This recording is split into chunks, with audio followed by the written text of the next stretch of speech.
What we are witnessing from occupant Trump, his administration, and Republicans writ large is not governance. It is a targeted, dangerous assault on the independence of our nonprofit organizations.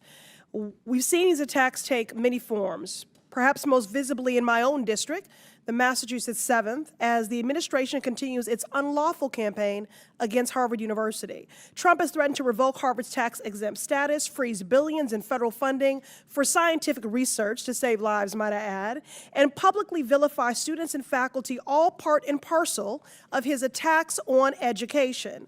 But let me make it plain. This isn't just about Harvard, and it's definitely not about government efficiency, the name of this subcommittee. This is about Trump and Republicans punishing people who disagree with them.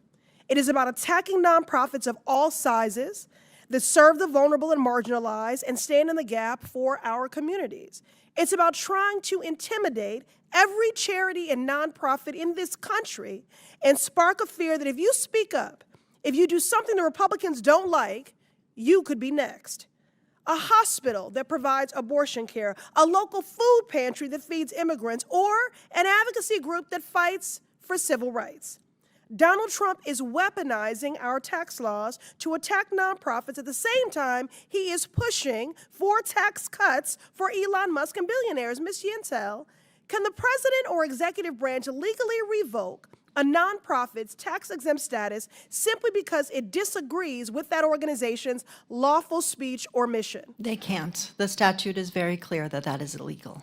Thank you. Republicans think the answer is yes, but that would mean every nonprofit in America is just one tweet away from being targeted by the federal government. I'm proud that in the Massachusetts 7th, community-based organizations are speaking up and fighting back against Republican attacks, and I know they are doing it at risk of serious threat.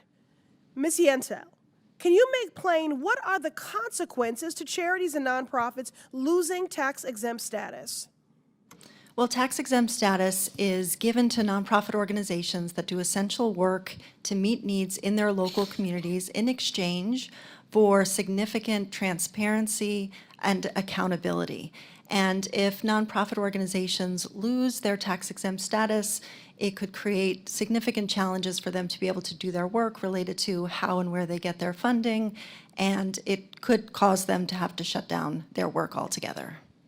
Their work, which is to the betterment of us all, which is to the collective, our shared constituents. Yes. Very good. Let's put this in perspective. Trump is firing government workers that administer programs like Head Start and Social Security, while also attacking nonprofits that provide resources and supports to vulnerable populations. Trump and his Republican cult do not care about helping people who are struggling. Instead, they want to make them suffer more.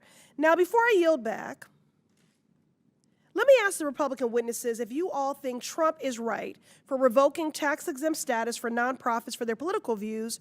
Raise your hand then if you think the Heritage Foundation, who wrote Project 2025, should also lose their tax-exempt status. Show of hands by the logic that's I'm not aware applied. of any nonprofit that's had its status revoked.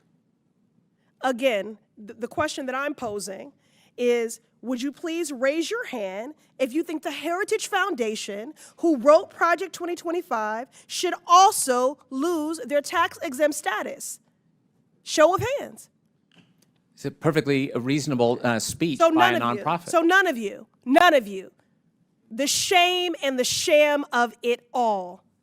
Before I yield back, Ms. Yentel, I know that you have been harangued intensely throughout today's proceedings. Is there anything that you would like to set the record straight on or respond to in my remaining time? Thank you, Congresswoman. I would like to use the remaining time to remind us all and every member of this committee of the vital, essential work that nonprofit organizations do in each of your communities for your constituents and the work that we do to support them in that work. Nonprofit organizations are local, they are transparent and accountable, they are nonpartisan by law and in practice, and they do essential work to meet the needs of all of your communities and all Americans. Thank you. Thank you. I yield back.